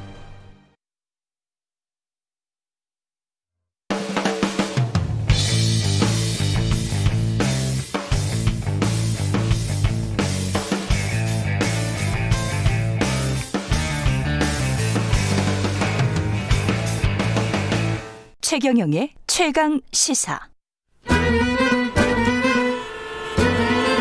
GPS가 연결되었습니다. 최경영의 최강 시사. 여의도 신호등. 네, 한 주간 화제가 됐던 정가 인물을 집중 탐구해보는 시간입니다. 주간 인물 토크쇼 여의도 신호등. 현근택 변호사님은 스튜디오에 나와 계시고요. 김태현 변호사님은 전화로 연결되어 있습니다. 안녕하십니까? 네. 안녕하세요. 네, 안녕하세요. 현근택입니다. 안녕하세요. 예, 서로 잘 들리시죠? 서로? 네, 잘 들립니다. 예, 이번 주에는 이 현근택 변호사님은 안철수 국민의당 서울시장 후보 빨간불 주셨고요. 김태현 변호사님은 박영선 더불어민주당 서울시장 후보. 원래 빨간불이었는데 연한 파랑으로 바꾸자 뭐 이랬었던 건가요? 원래 그냥 어저께 사실 아이템 정할 때 그냥 빨간불 잠깐 했었는데요. 예. 저기 현근택 변호사님이 안철수 후보 빨간불 한다고 그래가지고. 예. 저도 그냥 그래? 그럼 빨간불에 맞불을 놓을까? 그리고 이제 박영선 후보 빨간불 했는데. 예. 오후 저녁에 돌아가는 판에 보니까. 예. 이번 주는 그래도 파란불 해드려야 될 것 같아가지고 제가. 다음 주는 그냥 빨간불 할 거예요. 다다음 주는. 예. 역시 뭐 변호사님이라서 최대한 객관적으로 보려고 노력을 하시는군요. 그럼요. 우리가 평론을 할 때는 또 정확하게 해야죠. 네. 아닌 걸 뭐 우기면 되겠습니까? 예. 네. 일단 야권 단일 이게 지금 오늘 성일정 의원하고 이태기 의원은 제가 들어봤는데 제 느낌은 안 될 수도 있지 않나 이런 생각이 들어요. 어떻게 보십니까? 저한테 물어보신 건가요? 이 두 분 다한테. 예. 예. 왜 그러지? 예. 돼야죠. 자꾸 그게 안 되길 바라시는 거예요. 아니야. 지금 저도 객관적으로 말씀드리는 거예요. 지금 느낌이 좀 이상해요. 뉘앙스들이. 난관에 부딪힌 건 맞고. 예. 저기 지금 현근택 변호사님이 안철수 후보 빨간불 하셨는데. 예. 사실 비단 빨간불이 안철수 후보만이겠어요. 오세훈 그죠? 후보도? 단일화 안 되고 나랑 겪으면 오세훈 후보도 빨간불이죠. 거기 혼자 파란불이 이유는 없잖아요. 그렇죠. 예. 그리고 김종인 비대위원장도 더 새빨간불이고. 더 새빨간불. 굳이 예. 지금 단일화가 이제 난항을 지금 겪고 있는데. 예. 만약에 이제 28일이 데드라인이잖아요. 만약에 그때까지 안 된다고 하면. 예. 그리고 돼도 시너지 효과가 없다고 하면. 예. 누가 가장 큰 그 원인 제공자냐. 물론 뭐 후보들도 원인 제공자긴 하죠. 어쨌든 모든 협상이란 건 상대가 있는 거고. 예. 둘 중 하나라도 100% 양보하면 되는 건 맞는 거니까요. 그러니까 어쨌든 협상을 타결 못한 안철수 후보하고 오세훈 후보도 1차적인 책임은 있지만. 예. 저는 가장 근본적인 원인은 김종인 비대위원장에게 있다. 저는 그렇게 보는 거죠. 지금 돌아가는 판에 보면. 예. 우리 김태현 변호사가 뭐 직답을 안 하는데요. 예. 아침에 저도 그 인터뷰 들었거든요. 예. 성일정 의원하고 이태기 얘기를 들었는데 똑같은 질문하셨잖아요. 예. 될 거냐 같냐. 그렇죠. 성일정 의원이 약간 말을 흐렸어요. 어떻게 흐렸냐면 예.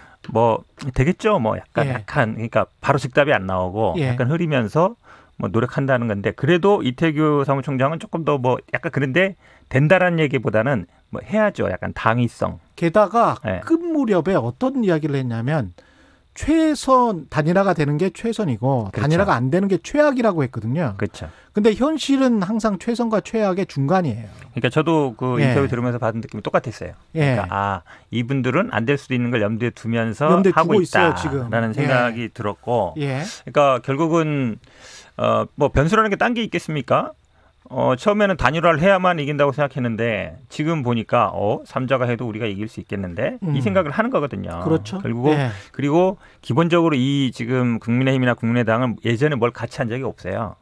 민주당 같은 경우 예전 민주당이랑 뭐 안철수 대표는 뭔가 그래도 같이 한 적이 있잖아요. 예. 그리고 민주당이나 아니면 예전에 뭐 진보정당이나 이런 사람들은 항상 시민사회에서 뭔가를 같이 하고 학교 다닐 때부터 뭔가 뭐 운동도 같이 하고 이런 뜻 가치를 공유하는 사람들이 있거든요. 예. 그런 사람들이 아니라는 것이고 예. 또 두 번째는 가치를 공유 안 해도 그거를 중재할 수 있는 사람들이 있었어요. 예전에 예를 들어서 무슨 시민사회 같으면 원로 목사님이나 뭐 시민단체 뭐 대표나 이런 분들이 불러서 야 이게 해야지 하면 되는데 이걸 중재할 사람이 없어요 지금은. 예. 그러다 보니까 지금 어찌 보면 이제 거친 온사가 오가면서 이게 지금 단일화를 난 저도 보기에 왜 이분들이 단일화하려고 하지?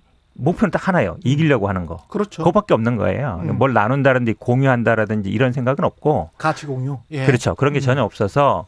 근데 결국은 이기려고 하면은 3자로도 이길 수 있다. 최근 뭐 어저께 뭐 아마 LH 사태 플러스 지금 이제 그 분의 기자회견까지 나와가지고 그렇죠. 부도가 어찌 보면 여권에 계속 불리하게 하고 있거든요. 예. 그러니까 아마 자체적으로 돌려볼 거예요. 여론조사들을 돌려봐서 이게 불리하지 않다라고 가면 제가 보기에 아마 양측 다 뭐 명분을 어떻게 삼을지 모르지만 3자 대결도 염두에 두면서 아마 협상을 하는 것 같습니다. 김태 변호사는 어떻게 보십니까? 그게요. 무슨 단일화를 무슨 대단한 무슨 가치의 공유 뭐 그렇게 말씀하시는데 예. 아니 솔직히 까놓고 얘기합시다. 예. 2002년에 노무현 당시 후보하고 정몽준 후보는 가치를 공유했습니까? 그렇잖아요. 예. 그다음에 2012년에 문재인 후보하고 안철수 후보는 가치를 공유했습니까? 이기려고 하는 거예요. 그게 현실적인 얘기인 거고. 예. 근데 이제 문제는 지금 뭐 중재하고 이제 그 말씀은 저도 얘기는 맞는 것 같아요. 가운데서 난항이 겪을 때 중재를 해주는 어른들, 저 예전에 민주당 계열 어른들 뭐 계시잖아요. 예. 그럼 지금은 사실은 만약에 안철수 후보와 오세훈 후보의 단일화가 난항을 겪으면 그거를 중재해줄 어른 중에 한 사람이 누군가? 그게 사실은 김종인 비대위원장이거든요. 왜냐하면 안철수 후보는 당 대표이자 후보예요. 예. 사실은 그 1인 정당이나 마찬가지니까 현실상. 예. 오세훈 후보는 후보입니다. 후보들은 개인 욕심이 들어갈 수도 있어요. 그걸 이제 중재해줄 사람이 어떻게 보면 좀 여러 가지 안을 만들 사람이 국민의힘의 비대위원장인 김종인 위원장도 그런 역할을 할 수 있는 원로 중에 한 사람인데 예. 그런데 오히려 국민의힘의 김정인 비대위원장이 저는 이게 정말 단일화를 원하는 건가? 단일화를 깰라는 건가? 예. 거기에는 아마 두 가지가 있을 거예요. 하나는 안철수 후보에 대한 개인적인 사감도 들어있을 거고 네. 두 번째는 향후에 서울시장 재보선 선거 이 끝난 다음에 반드시 있을 수밖에 없는 야권의 재편 과정에서 그렇죠. 본인의 어떤 정치적인 이득을 계산하는 거 아닌가라는 그런 생각을 저는 지울 수가 없고 딴 생각을 하고 그래도 있다. 지금 예. 네? 예, 딴 생각을 하고 있다, 김종인. 예. 그래서 지금 김무성 전 대표나 이재호 고문 같은 분이 김종인 비대위원장 저 단일화 방해하지 말고 사퇴하라는 강한 얘기까지 나오는 게 다 그런 계산들이거든요. 그거 아마 제가 말씀하시는 게 얘기는 뭔지 아마 현근택 변호사도 알고 계실 거예요. 알고 계십니까? 보시면 이렇잖아요. 예. 어차피 지금 단일화 상대니까 지금 경쟁 상대긴 하지만 이 단일화 국면이 끝나면 어찌됐든 조은하 씨랑 협력해야 될 사람입니다. 그죠? 예.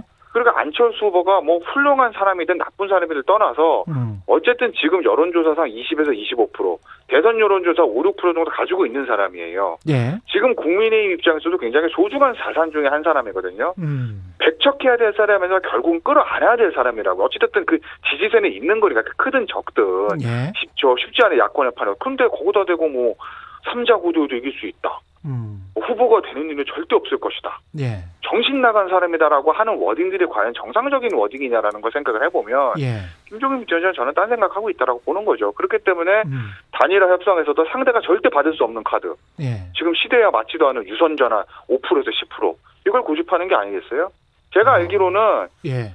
무선 100%가 아니라 유선전화 5에서 10%를 고집하는 사람은 오세훈 후보가 아니라 김종인 비대위원장을 저는 알고 있습니다. 아니 예. 뭐 이건 아침에 다 나왔잖아요. 예. 왜냐하면 사실은 선거 국면에는 후보가 중요해요. 당 대표보다 후보의 권한. 지금 뭐 우리 당에서도 특검 얘기도 박영선 후보가 먼저 얘기했던 게 예. 어쨌든 후보들은 현장에서 부딪히는 사람이거든요. 후보 의견을 따라가는 게 맞습니다. 근데 지금 잘 지적한 것처럼 어쨌든 오세훈 후보는 무선 100%로 적합도 한쪽에서 하고 경쟁력 한쪽에서 해서 합하자. 받은 거거든요. 근데 결국 김종인 비대위원장이 유선 들어가야 된다라고 해서 이제 못 받았다는 건데 이거는 제가 보기에 좀 아니에요. 왜냐하면 선거 과정에서는 후보가 일단 우선이에요. 당보다. 예. 근데 후보가 받았는데 당에서 틀었다. 그러면 이거는 누구랑 해야 돼요? 그러니까 제가 보기 지금 논리적으로 봤을 때는 이 안철수 대표 측에서 얘기하는 게 맞아요. 누구랑 얘기해야 되냐 우리가. 예. 아니 일단 후보가 있고 후보가 정권을 위임한 실무자 협상이 있어서 후보가 오케이 했으면 끝난 건데 거기서 또 위에 그러니까 이제 상황이라는 얘기가 안 나올 수가 없는 거죠. 안 된다 그러면. 근데 제가 봐도 뭐 지금 뭐 협력 관계 나중에 시너지 얘기하는데요. 그거는 물 건너갔어요 이미. 이렇게 뭐 정신 나간 사람까지 얘기하는데 그게 되겠어요? 제가 보기에는 아마 예. 후보가 돼도 어느 쪽이 되든지 간에 예. 뭐 열심히 돕기는 쉽지 않은 상황이다. 단일화가 돼도 선거 기간에 그렇죠. 열심히. 제가 보기에는 아마 이게 지금 그 김종인 비대위원장 같은 경우는요. 단일화가 목표가 아니라 아마 이제 안철수 고사작전 아닌가 봐요. 고사작전. 네, 왜냐하면 시간을 끌면 유리하다고 보는 거고 결국은 이 지지율 격차를 더 벌일 수 있을 것이다. 지지율을 버리면 안철수 후보는 어쨌든 드랍하지 않겠느냐. 그러니까 여론조사에도 밀릴 수도 있고 아니면 뭐 사퇴하든지 뭔가 이 격차가 벌어질 거로 봐서 저는 아마 최대한 끌 것 같아요. 그럼 28일까지도 끌면서 그 상황을 그러다가 만약에 안 되더라도 3자로 가도 지지율 격차를 벌려놓은 상태에서 하기 때문에 어떤 승산이 있다. 이렇게 생각할 가능성이 더 많다고 봐요. 박영선 후보 바로 이야기. 선거 대표도 정확히 보셨어요. 네, 제가 알고 있는 저 김종인 비대위원장의 아마 생각도 그런 거로 저도 알고 있고 굉장히 그게 저는 위험하다라는 거죠. 왜냐하면 이게 시너지를 정치를 플러스의 정치를 해야지 마이너스 정치를 하면 안 되지 않겠습니까? 더군다나 지금 야권은 지금 LH 사태가 터지고 이게 박원순 전 시장의 문제로 생긴 보궐선거기 때문에 좀 유리한 국면이 이루어진 거지. 태블릿 터진 이후로 한 번도 유리한 국면에서 선거를 치러본 적이 없는 거잖아요. 그러네요. 지금은 천재 일루의 기회라고요. 이랬을 때 하나라도 더 힘을 합쳐가지고 플러스의 정치를 해야지 마이너스 정치하면 되겠어요? 전 그걸 지적하는 거죠. 맞는 말씀이신 것 같고요. 그다음에 이제 박영선 더불어민주당 후보 이야기로 넘어가야 되는데 연한 파랑을 선택하신 이유는 뭡니까? 제가 뭐 박영선 후보가 잘했다 이런 걸 떠나서 선거는 상대적인 게임이니까. 그렇죠. 사실 근데 박영선 후보가 굉장히 흐름이 안 좋았죠. 왜냐하면 LH 기본적으로 아까도 말씀드렸듯이 판이 안 좋은 상태에서 선거를 치르기 시작을 하는 거니까 박원순 전 시장의 문제 거기다 LH까지. 그렇습니다. 그런데 지금 보니까 야권의 단일화가 삐걱삐걱 되기 시작합니다. 그죠? 그리고 이게 단일화가 돼서 만약에 3자 구도 되면 야권은 진짜 어려워지고 저는 필패라고 보고 만약에 안철수 후보가 단일화가 되면 과연 국힘 조직이 제대로 가동이 될 것인가?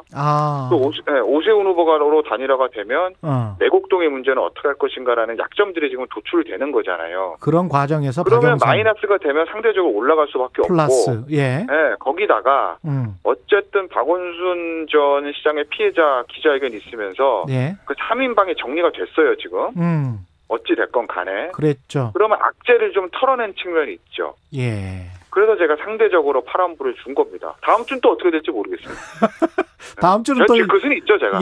다음 주는 또 여의도 신호등에서 만나보기로 하고요. 지금 박영선 후보 같은 경우에 지지율 반등의 기회를 잡을 수 있을까요? 어떻게 보십니까? 이게 지금 뭐 좋은 뉴스는 하나도 없고요. 좋은 뉴스는 없죠. 박영선 후보 입장에서 그렇죠. 지금 LH도 그렇고 지금 기자회견도 그런데 더 안 좋은 건 이거죠. 이 단일화 국면이 늦어질수록 박영선 후보가 조명을 받을 수가 없어요. 모든 언론이 지금 단일화만 관심을 갖고 있기 때문에 오히려 28일까지도 단일화가 만약에 계속 안 되고 있으면 실제로 28일 이후에 선거운동도 물론 할 수 있습니다만 조명을 받을 수 있는 기간이 일주일 정도밖에 안 돼요. 그러네요. 그렇죠. 4월 7일이니까. 그렇죠. 그게 제가 보기에는 김종인 위원장이 생각이기도 할 거예요. 이 선거를 계속 단일화에 관심을 갖게 만들고 여야 간의 대결이 아니라 이걸 염두에 두면 그러니까 박영선 후보 입장에서는 굉장히 불리한 거죠. 뭔 얘기를 해도 언론에서 일단 받아줘야 되잖아요.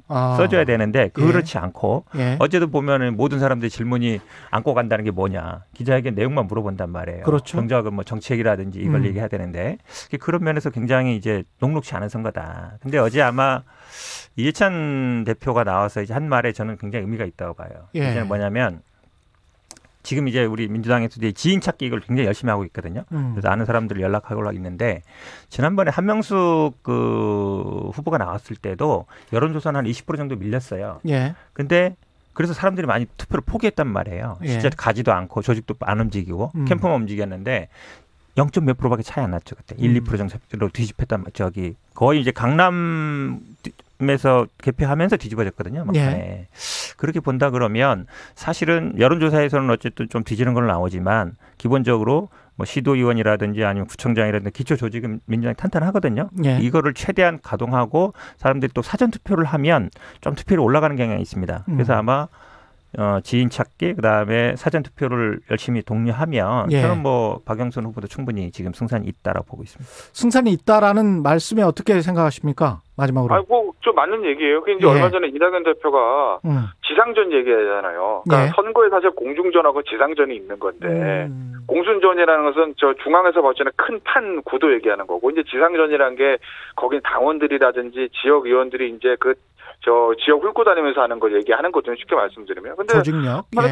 현근 대표에서 얘기한 대로 이게 지금 조직은 민주당이 강합니다. 왜냐하면 구청장, 국회의원, 시의원 다 이제 민주당이니까. 더군다나 이거는 보궐선거거든요.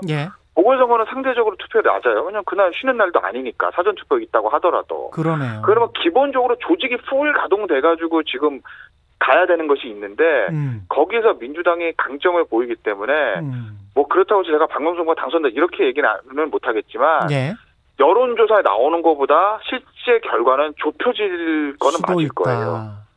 그래서 그게 이제 지금 역전할 정도로 역전이 될 거냐 아니면 그냥 득표율만 좁혀질 거의 문제는 있지만, 어쨌든 지금 여론조사에 보면 상당히 차이는 있는 건 맞잖아요. 단일 후보가 되면 경우에 보면. 그렇죠. 그거보다는 실제는 뚜껑을 열면 좁혀지긴 할 거다라는 거죠. 민주당의 강력한 조직력 때문에. 알겠습니다. 여기서 끝내야 되겠고요. 오늘 말씀 감사합니다. 지금까지 여의도 신호등 현근택 변호사, 김태현 변호사였습니다. 고맙습니다. 네, 고맙습니다. 감사합니다. KBS 1라디오 최경영의 최강시사 듣고 계신 지금 시각은 8시 45분입니다. 이 시각 교통 상황입니다. 강변북로 일산 쪽으로 청담대교 부근 4차로에서 승용차 관련 사고를 처리하고 있습니다. 천호대교부터 청담대교 쪽 밀리고 있고요. 경인고속도로 서울 방향으로 서인천에서 부평까지 막히고요. 신월 부근 갓길에서 사고가 나서 부근 2km 구간 정체입니다. 제2경인고속도로는 인천 방향으로 고장난 차는 치워졌는데요. 하객대교에서 인천 시점 쪽으로 2km 구간 정체되고 있습니다. KBS 교통정보센터에서 이승미였습니다. 최경영의 최강시사는 여러분과 함께합니다. 짧은 문자 50원, 긴 문자 100원이 드는 샵 9730. 어플 콩과 유튜브는 무료로 참여하실 수 있습니다. 네, 미국 애틀랜타에서 연쇄 총격으로 한인 6명을 포함해서 8명을 살해한 용의자의 범행 동기를 놓고 논란이 일고 있습니다. 용의자가 정신질환이 아닌 아시아계에 대한 증오 범죄였을 가능성. KBS 김양순 특파원 연결해서 미국 현지 상황 알아보겠습니다. 안녕하십니까? 네, 안녕하세요. 예. 미국 간 다음에 처음으로 통화하네요. 예, 방송에서. 네, 미국에서 연결해 주시길 기다렸는데 안 부르시더라고요. 지금 어디예요? 미국? 네, 지금은 저희 사무실에서 막 퇴근해서 집에 왔는데요. 또 최강시사에서 전화 연결을 해달라고 하셔서 집에서 전화하고 있습니다. 예, 좋습니다. 일단 그 범행 동기가 구체적으로 파악이 됐습니까? 네, 아직까지 범행 동기가 파악이 안 됐고요.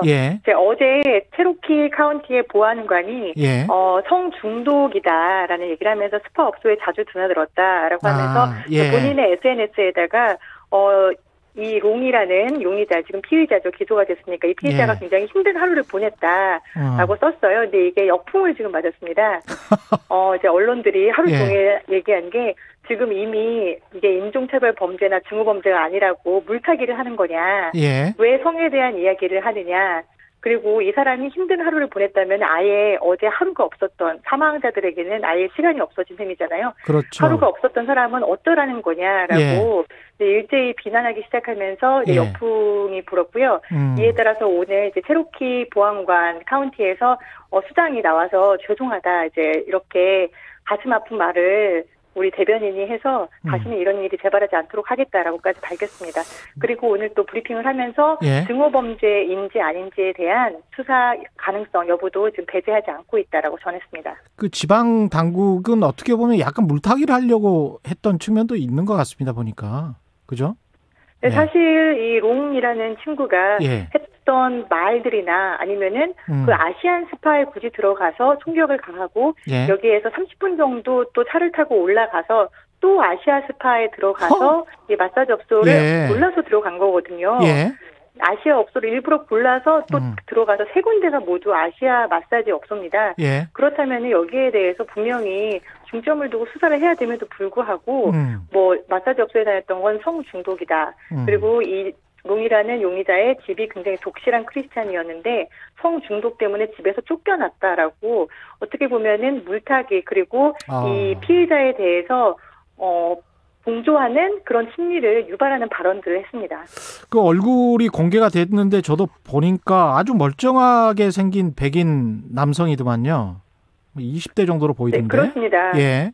이 교회에서 이제 부모님이 독실한 크리스찬으로 알려져 있는데요. 예. 교회에서 어떤 사역, 예배 사역을 도맡아서 했을 정도로 상당히 독실한 크리스찬 청년이었고, 예. 현지에서는 애틀랜타 경찰서에서는 그것 때문에 오히려 과도한 어떤 성적 집착에 대해서 부모가 문제를 삼았기 때문에 이게 살인으로까지 발전한 게 아니냐라는 말까지 하게 된 겁니다. 근데 지금 미국에서 아시아계에 대한 그 혐오 범죄가 급증을 하고 있어서 미국 대통령도 좀 멈춰달라 이렇게 연설을 하지 않았습니까? 네, 맞습니다. 바이든 예. 대통령이 지난 9일에 이 아시아계 미국인들에 대한 증오는 정말 미국인답지 않은 일이다. 그리고 우리가 코로나19에 대한 어떤 고통을 아시아인들에게 희생양으로 삼아서는 안 된다라고 하면서 멈춰달라라고 직접 발언까지 했었습니다. 하지만 그 이후에도 계속해서 이제 아시아계에 대한 증오 범죄가 보고가 되어 왔었고요. 예. 이번에 이렇게 살인까지 일어나게 된 거죠. 어제 바이든 대통령은 수사가 이루어지고 있는 만큼 그 동기에 대해서는 뭐 증오 범죄다 아니다라는 추측은 자제하자라고 얘기를 했는데 오늘은 이제 말을 바꿔서 희생자들에 대해서 조기를 개항하겠다. 그리고 내일 애틀랜타에 가서 아시아계 지도자들과 만나서 긴급 면담을 갖고 이 인종 범죄에 대한 실태 그리고 우려를 청취하도록 하겠다라고 밝혔습니다. 코로나19 이후에 그 특히 이제 중국인에 대한 적개심이 미국인들 사이에서 굉장히 많은 것 같은데 어떻게 보십니까? 느껴집니까 그게? 사실 코로나도 네. 그렇고요. 코로나19 관련해서 트럼프 전 대통령이 했었던 발언이 이거를 부추겼다라고 그랬었죠. 보는 사람들이 많습니다. 예. 실제로 이제 발언을 할 때 차이나 바이러스, 중국 바이러스다. 그랬죠. 중국에서 이 바이러스가 왔다라는 얘기를 굉장히 많이 했고요. 이걸 희화화하면서 쿵플루, 즉 중국에서 쿵푸가 유명하지 않습니까? 그렇죠. 예. 쿵푸와 독감을 나타내는 플루를 합쳐서 쿵플루라는 조어를 트럼프 대통령이 직접 만들어서 이런 것들을 계속 연설에서 말을 하고 다녔습니다. 예. 그렇기 때문에 여기에 이제 자극을 받은 백인 인종주의자들, 우월주의자들이 이제 아시아계에 대한 혐오감을 나타내기 시작했다라고 보는 추측들이 많은데요. 예. 실제로 이제 그저께 한 베트남 음식점을 운영하는 베트남인이 텍사스 주지사가 마스크를 벗자라고 하지 않았습니까? 예. 또 CNN에 가서 마스크를 벗자고 하는 주지사의 정책은 잘못됐다. 우리는 식당에 오는 사람들을 보호하기 위해서라도 마스크를 착용해야 된다라고 발언을 했습니다. 예. 그랬더니 그 다음 날 그 베트남 식당에 쿵플루라고 빨간 시뻘건 스프레이로 낙서 그래피티가 예. 아주 심하게 되어 있었어요. 그냥 예. 죽어라, 쿵플루, 누들플루 이렇게 되어 있었거든요. 예. 이것 때문에 전문가들은 결국 트럼프 대통령이 만들어낸 쿵플루라는 단어가 혐오감을 부추겨서 이렇게 폭행이나 아니면 증오 범죄까지 이어지고 있다. 이게 바로 그 증거다라고 진단하고 있습니다. 트럼프 유산이 심하군요. 근데 미국 사람들은 아시아계 특히 이제 중국인이나 한국인을 잘 구별을 못 하잖아요, 또. 네, 그게 문제입니다. 이게 사실 아시아계에 대한 증오 범죄가 막 이어지고 있는데도 증오 범죄로 기소가 안 되는 이유기도 한데요. 예. 우리가 봤을 때는 차이나 바이러스인데 왜 베트남인, 필리핀 사람, 또 한국 사람, 일본 사람을 공격하나라고 생각하겠지만 우리가 봤을 때 백인이면 다 백인이지 아일랜드 사람, 뭐 스웨덴 사람을 구분하지 못하잖아요. 예. 네, 그런 것처럼 이제 미국에서는 사람들이 봤을 때 히스패닉, 흑인, 아시안 이렇게 인종을 나눠서 생각을 합니다. 그리고 미국 인구의 60% 이상이 백인입니다. 그렇죠. 그렇기 때문에 예. 대부분을 차지하고 있는 백인 이외의 나머지 인종들은 하나로 묶어서 이렇게 생각하고 있는 경향이 좀 짙습니다. 현지에서 어떤 아시아계 시민단체 항의 같은 거는 없을까요? 네, 아시아계 시민단체가 여기서는 AAPI라고요. 예. 그 아시안 아메리칸, 즉 아시아계 미국인 그리고 태평양 연안에서 온 사람들을 일컫는 그런 단체가 있습니다. 예. 이 AAPI가 지난해부터 이제 트럼프로 인해서 아시아계에 대한 증오 범죄가 급증했다라는 통계도 계속 제시를 하고 있고요. 예. 저는 스탑 아시안 헤이트 크라임이라는 운동도 사회적인 운동도 좀 전개를 하고 있습니다.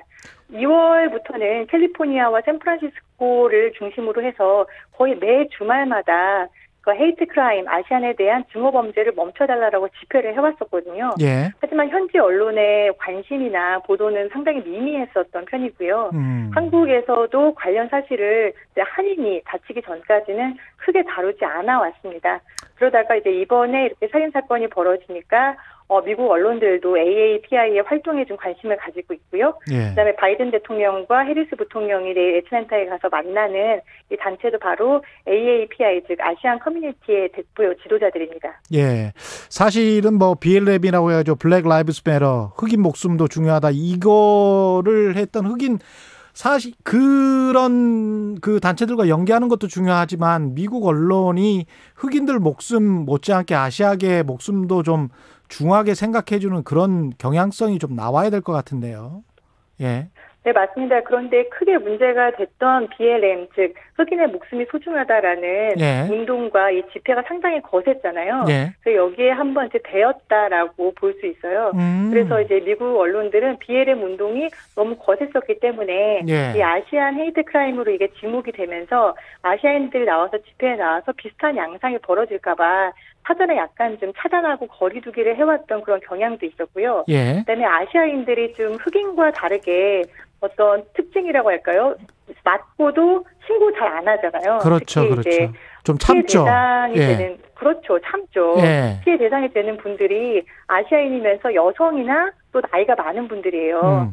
그러니까 나이가 많은 분들은 영어가 안 돼서 이걸 신고를 못하는 경우가 많고, 그렇죠. 그다음에 여성들은 목소리를 크게 내는 경향이 좀 적기 때문에 아시아인의 특성상 이걸 또 신고를 안 하는 경향이 많습니다. 그러다 보니까 상대적으로 이 블랙 라이브스 매터 문제보다 아시아인에 대한 관심이 좀 적었던, 우리 속담으로 얘기하자면 운의 나이에게 젖준다라고 얘기하잖아요. 그렇죠. 미국 언론들도 좀 비슷한 반응을 보여왔던 게 사실입니다. 현지에서 마지막으로 어떤 느낌, 뭐 백인들이 보는 시선이 따갑다, 뭐 이런 거 느끼셨어요? 짧게. 저는 사실 엘리베이터를 탈 때 이게 엘리베이터가 사회적 거리두기 때문에 2명에서 3명까지만 탈 수 있거든요. 그렇죠. 근데 제가 엘리베이터에 타고 있으면은 다른 사람이 먼저 가라고 이렇게 안 타더라고요. 기분 나쁘지. 근데 약간 표정이 뭐지라는 생각이 좀 들고, 또 카페에 들어가서 줄을 서 있으면은 제 주변으로 이렇게 약간 멀어집니다. 폭력이나 어떤 욕설을 경험하지 않더라도 이렇게 약간 꺼림칙해하는 그 분위기, 예. 그런 것들도 사실 증오범죄의 증상이라고 볼 수 있습니다. 오늘 말씀 감사합니다. 워싱턴에서 KBS 김양순 특파원이었습니다.